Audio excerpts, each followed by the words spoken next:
안녕하십니까. 마스크 보어더입니다. 금요일이죠? 예. 날씨가 좀 흐린 건 아니네요.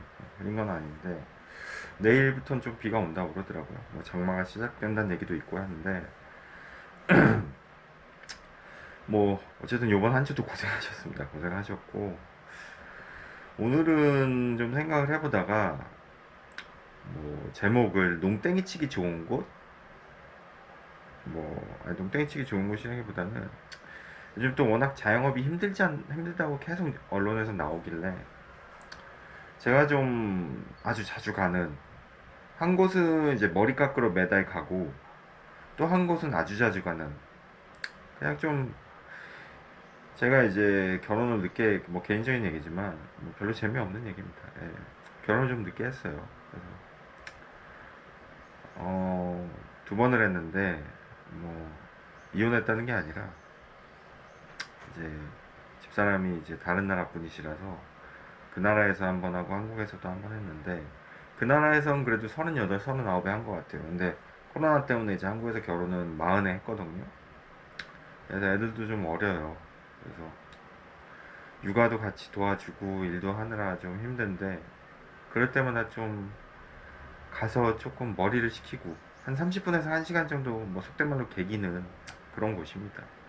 그래서 예전 영상에서도 제가 한번 말씀드렸는데 뭐 누구나 자기가 오래 살던 동네는 애착이 있죠. 그게 그 동네가 비싼 동네든 저렴한 동네든. 그러니까 항상 영업을 가느라고 여러 군데를 다녀봤지만 말 그대로 그냥 몇 시간 머물다가 고객사 만나려고 고객사 담당자 만나려고 왔다 잠깐 파킹하고 오는 거지. 거기서 이렇게 뭐 되게 편한 느낌이라던가 릴렉스 되는 그런 느낌 그런 걸 못 느꼈어요. 물론 딱 한 번 제가 어디 경기 시흥인가 안양 쪽 가서 1시간 정도 이렇게 차에서 있다가 온 적은 있습니다. 피곤해가지고 자다가. 근데 거의 드물어요. 손에 꼽을 정도고 대부분은 영업 활동 끝나면 바로 회사로 복귀를 했기 때문에 급하게 허둥지둥 빨리 와서 뭐 견적 내고 정리할 게 많으니까. 또 대부분 전 직장들이 현지 퇴근하는 거 별로 안 좋아했거든요. 뭐 현지 퇴근하는 걸 좋아하는 회사는 없습니다. 사장들은 다 똑같아요. 관리자들은. 그래서 그랬는데 그러다 보니까 이제 그 동네 이제 회사 근처나 집 근처로 오면 항상 안도감을 느끼죠. 왜 그러니까 멀리 여행 갔다가 집 근처 오거나 아니면 뭐 비행기 타고 오다 인천공항 하늘에서 바라보면 착륙하기 전에 안도감을 느끼듯이 누구나 자기 동네에 대한 그런 애착이나 편안한 게 있어요. 최근에 저희 가족들끼리 영종도로 휴가 갔다 왔는데 영종도 뭐 제가 사는 곳이 방화동이거든요. 강서구 방화동인데 방화동에서 영종도 해봤자 인천공항 가는 길목이고 30분이면 가요. 낮에 차로 인천공항 고속도로 타고 가니까 되게 가깝거든요. 근데 그런데도 거기 며칠 갔다 집에 이제 방화동 쪽 딱 들어서니까 인천공항 고속도로 벗어나면 바로 김포공항 있고 이제 방화동 들어가는 길목이거든요. 양천로. 딱 안도감이 드는 거죠. 그렇게 멀리 가지도 않았는데. 그것처럼 이제 자기가 사는 동네에는 다 애착이 있어요. 저는 뭐 전에 영상에서 말씀드렸지만 이쪽 방화동 쪽이 일단은 김포공항 바로 앞이고 이런 대리점이나 뭐 항공 대리점, 특히 특송 대리점이 되게 많아요. 그리고 예전에 2001년도에 인천항공항 개항하기 전까지는 사실상 김포공항에서 다 했으니까 지금은 이제 아시겠지만 김포공항 앞에 이제 개화사는 약간 김포공항 밖으로 쳐져 있고 사실상 김포공항 앞에 5호선역은 송정역이죠. 송정역도 지금 굉장히 많이 죽었어요. 근데 2000년대 초반까지만 해도 정말 번화가였거든요.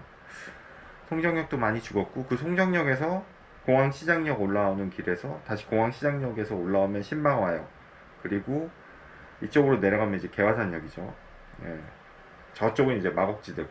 근데 사실 마곡지대는 이제 제가 사는 동네가 아니라서 워낙 거기는 좋은 동네라 거긴 뭐 강서구에서 제일 많이 오른 동네죠. 그래서 제가 사는 동네라 좀 거리가 멀고 거기 또 조금 약간 가격대가 있어요. 어느 식당을 가든 뭐 머리를 깎든. 근데 저는 이제 방화동에 있는 오래된 시장이 방신 재래시장이라고 있어요. 근데 거기 근처에 이제 살고 있는데 근처가 아니라 방신 재래시장 바로 앞에 삽니다.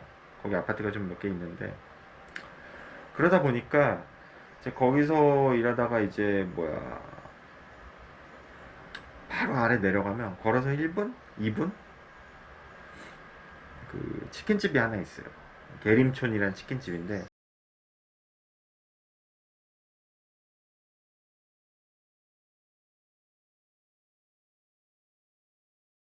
참고로 제가 여기서 뭐 이 치킨집, 지금도 잘 되는 치킨집이고 오래 하신 데라 뭐 광고료를 받고, 광고를 좀 주시려나요? 이렇게 얘기를 하면 사장님이랑 친해서 광고를 받고 뭐 그런 것도 아니고요.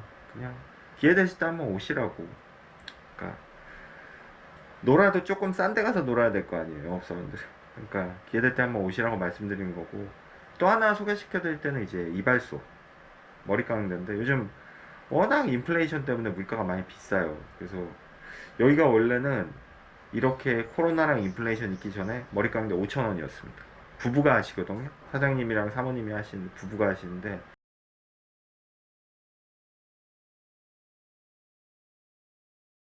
지금은 여기도 많이 올라서 9,000원이에요. 근데 지금 보여드린 사진은 옛날 사진이고 최근 사진이 없더라고요.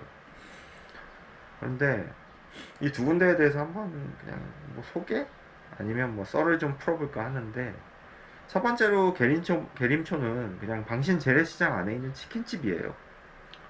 제가 알기로 이 사장님이 IMF 전부터 이거를 하신 걸로 알고 있거든요. 그러니까 근 30년 정도 하신 걸로 알고 있어요.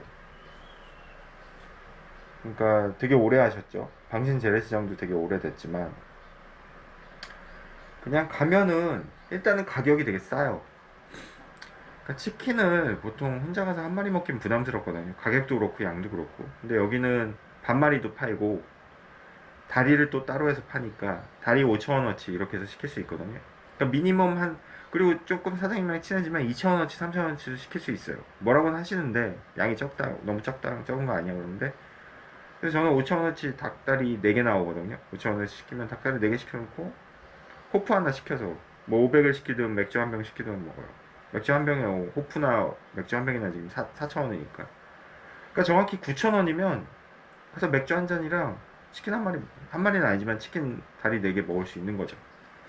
그리고 그 옛날 양배추 그거 나오시고, 그것도 무한 리필입니다. 그냥 달라고 하면 더 주세요, 사모님이. 그리고 앞에 TV도 있고 해가지고 시원하게 그냥 한 30분 1시간 쉬다 갈 수 있는 좋은 곳이에요. 조용히 TV도 보고. 그러니까 여기도 여기가 워낙 싸고 오래되다 보니까 어르신 손님이 되게 많아요. 어르신 손님이 되게 많고, 특히 나이 드신 어르신 60대 70대, 그러니까 일반 치킨이 2, 3만원짜리 일반 브랜드 치킨은 비싸잖아요. 근데 한 60대 70대 할머니 분들이 세 분이 네 분이 이렇게 오셔가지고 한 2만원 3만원치 2만원어치 시키면, 2만원어치 시키면 진짜 엄청 많이 나오거든요. 그거에 소주 한잔 하고 가시는 것도 많이 봤어요. 저렴하게 한 3, 4명이 와서 먹을 수 있는 거죠. 한 2, 3만원대. 3, 4명이 보통 일반 브랜드 치킨 가면 한 4, 5만원 나오잖아요. 그러니까 저렴한 거죠.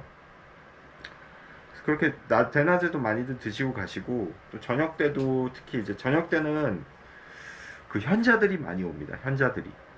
저는 현자라고 표현을 하는데, 세상이 뭐 우리나라가 특히 뭐 지금도 그런 경향이 심하지만 예전엔 더 심했지만, 뭔가를 배운다는 게, 그러니까 뭐 어느 나라나 시험이란 제도가 있고 대학교를 가려면 시험을 보잖아요. 특히 한국은 대학교가 되게 중요한 사회고. 그래서 전에 대통령께서도 공부 잘하신 분이라서 서울대 나오시고 판검사 하신 분인데, 예전에 제가 아는 다른 대리점 형님한 지인이죠. 그분한테 그런 얘기를 들은 적이 있어요. 한국식 시험 제도의 가장 큰 문제는 휴머니즘이 없다는 거죠. 그러니까 뭐냐 하면은, 학창 시절 때 아마 다 기억하실 거예요. 그러니까 저도 나름대로 공부를 못한 축은 아니거든요. 근데 공부를 아무리 해도 시험 결과는 내가 하는 만큼 안 나오는 거죠. 뭐 그게 결국 실력인데, 영업도 똑같은 건데, 그렇게 공부 안 하는 것 같은 애들인데 공부를 되게 잘해요. 그런 애들이 있거든요. 그것도 능력이에요. 타고난 능력이기 때문에 어쩔 수 없는 건데, 그러니까 결국은 그런 친구들은 시험 보는 능력이 뛰어난 거죠. 시험 보는 머리가 있는 사람들이 있어요. 그러니까 저 아는 되게 막역한 다른 대리점에 계신 분들도 있으신데 시험을 잘 보는 사람들이 있어요. 자기가 공부한 거에 비해서. 그건 어쩔 수가 없어요. 머리가 좋은 거예요. 그거는 노력해도 안 돼요, 진짜. 그런 사람들이 있어요. 마찬가지로 대한민국 사회 자체가 시험 잘 보는 능력을 가진 사람들이 어떻게 보면 시험이라는, 근데 그걸로 출세할 수 있는 사회이기 때문에, 특히 사법고시라는 거는 그냥 법전을 제가 알고 있기로 10건이든 20건이든 그냥 달달 외우면 되는 시험으로 알고 있거든요. 저도 그렇게, 제가 뭐 그 시험을 볼 만큼 실력이 되는 것도 아니고 머리가 나쁘지만, 그 사람들은 그것만 보고 그냥 달달달 외워서, 옛날에 그 천자문, 조선시대 때 천자문 그런 것들이 제가 듣기로는 그냥 달달달 외워가지고 그거를 그날 그대로 머릿속에 있는 그 책 내용을 복사한다 생각하고 그걸 그대로 다 똑같이 100%를 써낼 수 있으면은 과거 급지 않은 시험으로 저는 알고 있거든요. 근데 사법시험도 그거랑 똑같다고 저는 알고 있어요. 제가 사법시험을 모르기 때문에 틀린 정보일 수도 있습니다. 이거는 그냥 그 10건이 머릿속에 있으면은 수석할 수 있는 시험으로 저는 알고 있거든요. 그러니까 달달달 외워서, 그 한마디로 사법 공부하는 그 시간은 그 사법 그 법전들을 다 머릿속에 넣는 시간이라고 보면 된다고 그러더라고요. 제가 듣기로는 그래요. 제가 알고 있기로는. 그래서 그거를 그날 시험날 그대로 다 복사해서 쓸 수 있으면은 합격인 거죠. 그런 시험인데, 그런 시험이 뭐냐면 결국은 이 말이, 경주마들 있잖아요. 경주마들 보면은 옆을 가린다고 그러더라고요. 저도 뭐 과천 경마장 가본 적이 있거든요. 뭐 제가 도박하는 건 아니고 뭐 좀 물류 쪽 옛날에 좀 끄적된 게 있어요. 잘 안 된 건데 나중에 제가 영상 기회 될 때 한번 말씀드리겠습니다. 처절하게 실패했는데, 말이 그렇게 달리거든요. 보면 앞만 보고 있을 거. 그러니까 이게 뭐냐면은, 공부를, 시험이란 제도는 제가 봐도 되게 공정한 제도예요. 수능 시험도 그렇고. 그러니까 저는 개인적으로 뭐 수시 그런 거 반대하는 사람이거든요. 시험 한 판으로 되는 게 되게 저는 공정한 거라고 봐요. 공정한 시험 제도고, 그걸로 줄 세우는 것도 반대하진 않는데, 조금 부족한, 조금 저희가 반대하는 이유는, 반대를 한다기보다는 좀 보완했으면 하는 게, 적어도 한 나라의 공직자라던가 뭐 판검사 같이 높은 사람들, 되게 판검사는 중요한 직업이잖아요. 그 나라의 정의나 법 질서를 어떻게 보면 판단하고 구현하는 분들인데, 시험제도 외에 좀 어떤 정서적인 교육이라던가 어떤 뭐 윤리교육? 뭐 윤리교육이라기보단 그분들이 뭐 나쁜 분이라는 게 아니라 그런 걸 좀 시켜야 되는 거 아닌가 싶거든요. 왜냐면 그분들이 공부를 당연히 잘하고 사법시험 제도에 대해서 그런 거를 잘 치는 사람들이 하는 건 맞아요. 근데 너무 그런 감성적인 이런 쪽이 부족한 거 아닌가. 왜냐면 그 사람들은 어떻게 보면 사회 최지도층이거든요. 엘리트들이거든요. 그런 사람들이 감성이나 어떤 서민들에 대한 그런 게 결여가 돼 있다면 큰 문제가 발생하기 때문에, 뭔 소리를 하다가 여기까지 제가 한지 모르겠는데, 하여튼 그런, 예, 그런 교육이 필요하다는 생각을 많이 하죠. 예. 근데 뭔 소리 하다가 제가 이 얘기를 했죠.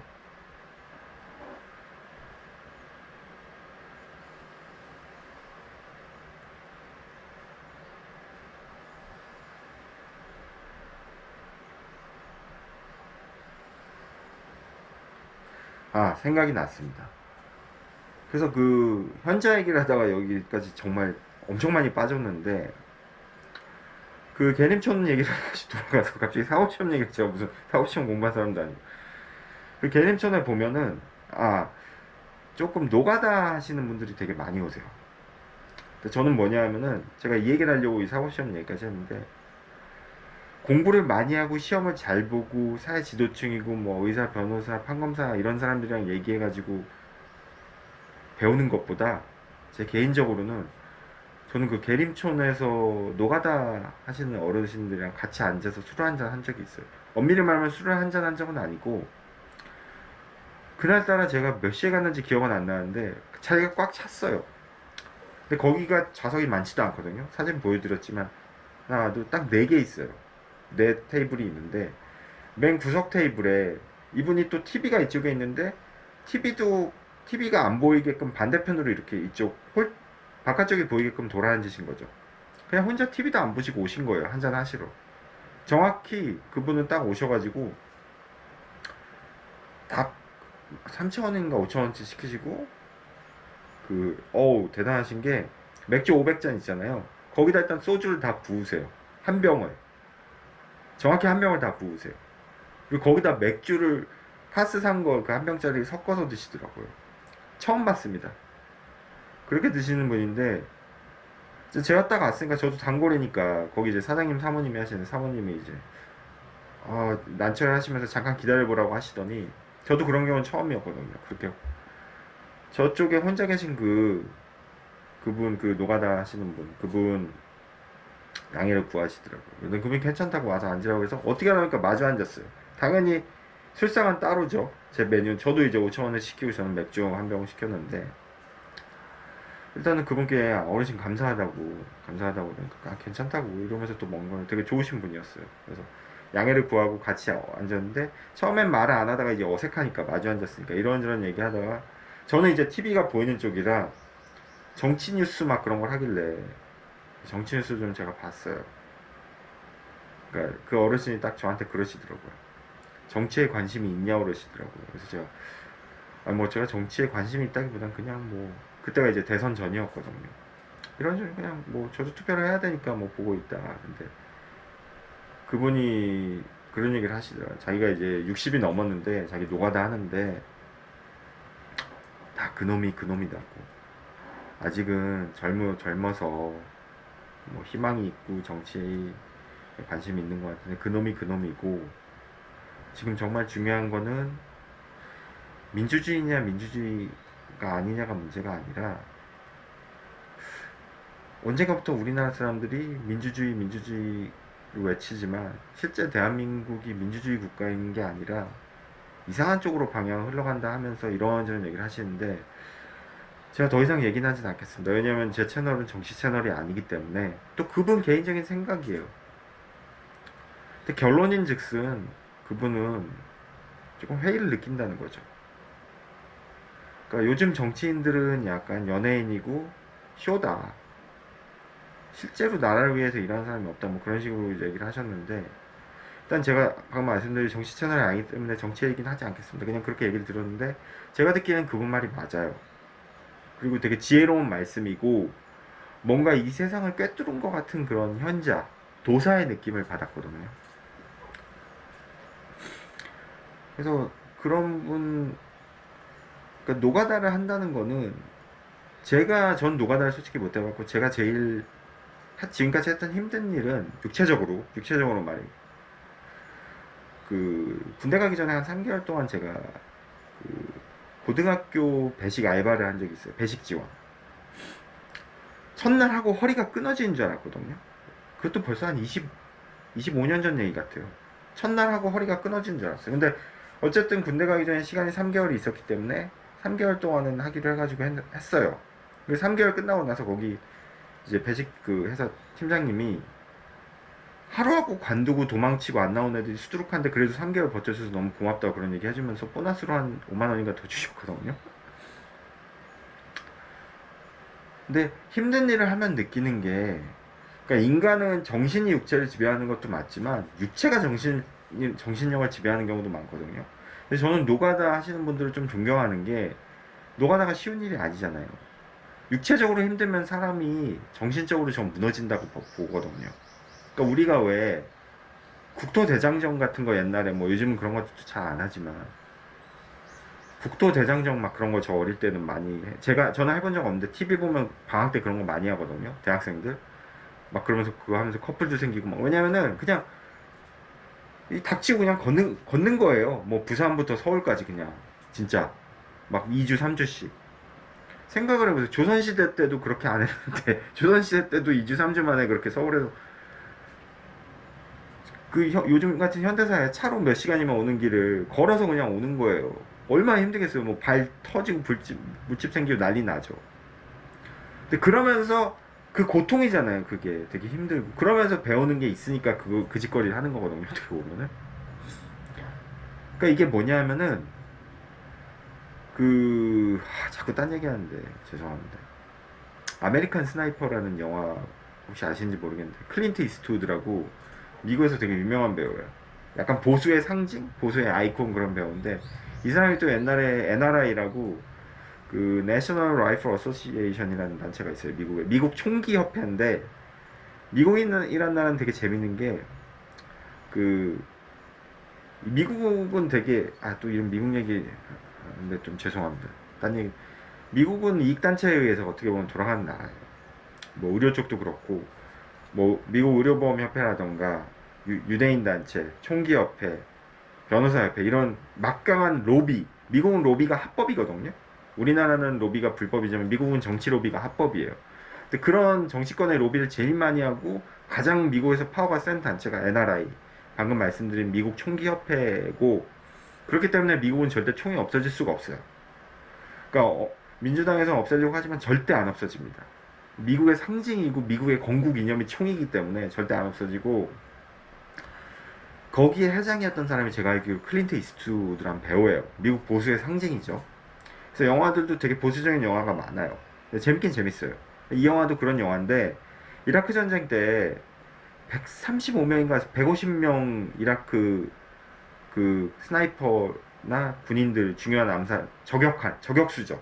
저격수에 대한 얘기예요. 그래서 아메리칸 스나이퍼인데 원래 이게 책으로 나온 걸 영화한 걸로 저는 알고 있는데 거기서 이제 그 영화에선 그렇게 나와요. 이제 텍사스에서 맨날 쳐놀던 애가 어느 날 정신을 차리고 군에 입대했는데 군도 그냥 일반 아미가 아니라 스나이퍼 스쿨에 가는 거죠. 스나이퍼 입대. 근데 이 스나이퍼 스쿨에 아무나 못 가죠. 당연히 그게 얼마나 힘든 일인데 2km, 3km에서 저걸 쏘는 일인데 훈련을 엄청 빡시게 시키는 거죠.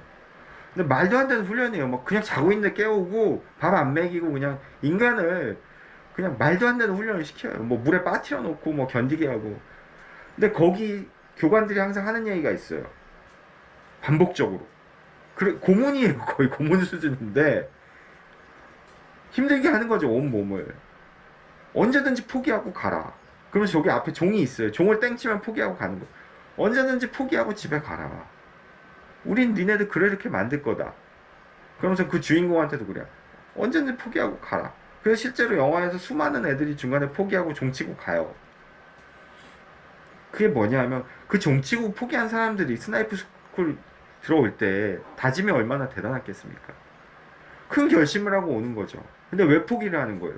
육체가 힘드니까. 육체가 너무 힘드니까 그 정신이 무너진 거죠. 결국 뭐냐 하면은 이런 특수부대나 이런 데서 가르치는 게 뭐냐 하면은 결국은 육체를 힘들게 하더라도 정신이 안 무너지게끔 하는 거죠. 그만큼 이 육체가 정신을 지배한다는 걸 명확히 보여주는 거죠. 특수훈련은. 근데 다시 처음 얘기로 돌아가서 그 노가다 하시는 분들이 왜 대단한지는 이제 아시겠죠. 그만큼 힘든 일을 하는데 그걸 매일같이 버텨내는 거예요. 그분들 정신력이 전 대단하다고 보거든요. 그리고 그 500잔에 그 글라스 500잔에 소주 한 병을 들이킬 정도의 그 정신이 되시는 거죠. 그러니까 전 대단하다고 봐요. 전 노가다 반나절도 못할걸요. 힘들어서. 물론 그분들은 쉽게 얘기하세요. 나는 이거 평생 하던 일이고 그냥 나 이거 아니면 못한다. 또 하나 제가 재밌는 게 이삿짐 있잖아요. 이삿짐. 그 이삿짐도 아무나 못해요. 엄청 힘든 일이에요. 이삿짐 하시는 분들. 대단하신 분들이에요. 존경합니다. 그런 이유로 저는 몸으로 힘든 일 하시는 분들을 개인적으로 좀 존경해요. 블루칼라들. 특히 이렇게 노가다나 이삿짐 하시는 분들. 그래서 그분들 한마디 한마디가 저는 되게 귀하다고 보거든요. 물론 어느 분야나 이상한 사람들이 있어요. 그 노가다 하시는 분들이 뭐 다 뛰어나고 똑똑하신다는 얘기는 아니에요. 그럼 어느 분야나 마찬가지니까. 근데 제가 어쨌든 이 계림촌에서 만난 그 선생님은 현자셨어요. 세상을 꿰뚫고 있고 말씀도 많이 안 하시고 세상을 꿰뚫고 있는 분이었죠. 그래서 가끔 저는 거기를 가끔이 아니라 종종 갑니다. 머리 식히러 가거나 그냥 좀 일이 잘 안 되고 뭐 영업이 잘 안 되거나 답답할 때 가서 그냥 30분 1시간 그냥 앉아있다 와요. 혼자 혼술이죠. 그래서 맥주 제가 소주는 못 마시니까 맥주 많이 마실 때는 맥주 503잔 적게 마실 때는 한 잔에서 두 잔 마시고 오는데 이제 그런 선생님을 한번 또 뵙기를 소망하는 거죠. 갈 때마다. 근데 제가 가는 낮 시간대에는 거의 안 오시고요. 그분들은 이제 보통 3, 4시에 끝나시니까 노가다가. 그러면 한 4, 5시쯤 일찍 와서 저녁금 드시고 가서 주무시는 거죠. 그렇고, 그리고 또 하나 좋은 거는 제가 사는 모습을 또 보는 것 같아서 그분들을 보면서. 그러니까 저는 제가 되게 영업하면서 싫었던 게 거칠에 있는 사람들이 저는 별로 이렇게 싫더라고요. 그러니까 보여주기시거나 남들한테 보여주는 걸 되게 좋아하는 분들이 있어요. 제 주변에도 간혹 이제 사업하시는 분들 그런 분들 계신데 어디 꼭 좋은 데 가서 먹어야 되고 어디 꼭 비싼 데 가서 먹어야 되고 시장 싫어하고 막 그런 분들이 있으신데 저도 뭐 시장에서 특별한 걸 사진 않아요. 다만 사람 냄새가 좀 나는 거라서 나는 곳이라서 그렇고 그래서 한번 뭐 시간 되실 때 방화동 오실 때 한번 가보셔도 괜찮을 것 같아서 저는 이렇게 말씀드린 거고요. 두 번째는 이제 이발소. 거기도 이발소인데 이발 일도 참 힘든 일이죠. 육체 노동이고 그리고 이분들도 되게 오래 하신 걸로 알고 있어요. 남편이랑 사모님이 하시는데 제가 여기를 15년인가부터 14년인가 15년부터 다닌 것 같아요. 이발소를. 지금 11년째 이 이발소를 다니고 있는데 조금 제가 느끼기엔 요즘 여기가 힘들어 하시는 것 같아요. 사장님이. 왜냐하면 워낙 한국에 이발소도 많고 그리고 아까 제가 이발비 이용 비용 말씀드린 지금 이제 오른 최근에 워낙 물가가 올라서 오른 게 9,000원이거든요.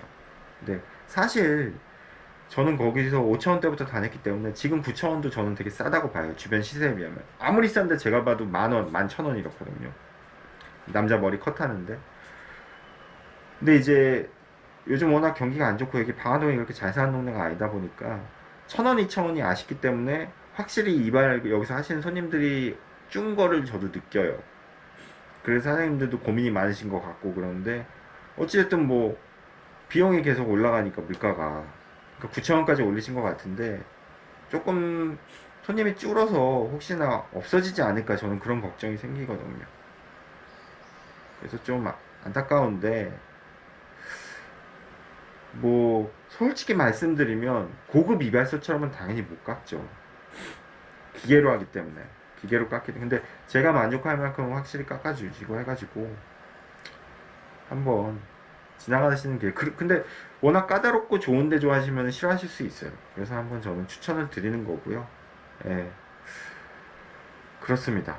예, 그래서 요즘 뭐 자영업자들이 워낙 어렵고 뭐 정부에서도 뭐 새 정부 들어가지고 비탄감 얘기 나오고 뭐 배드뱅크라고 아시죠? 이제 비탄감 해주는 그런 얘기도 많이 나오는데 모르겠어요. 이것도 뭐 할 얘기가 많으면 너무나 많은데 일단 한국은 자영업이 너무 많아요. 일본이나 독일, 미국 같은 데 비해서. 그런 데는 제가 알기로 15에서 20%대인데 한국은 자영업자 비율이 30, 40%, 그러니까 3, 40%대라고 그러더라고요. 그러니까 워낙 자영업자들이 많고 그래서 뭐 이런 얘기는 뭐 영상이 너무 길어질 것 같아서 딴 영상에서 얘기를 하도록 하고요.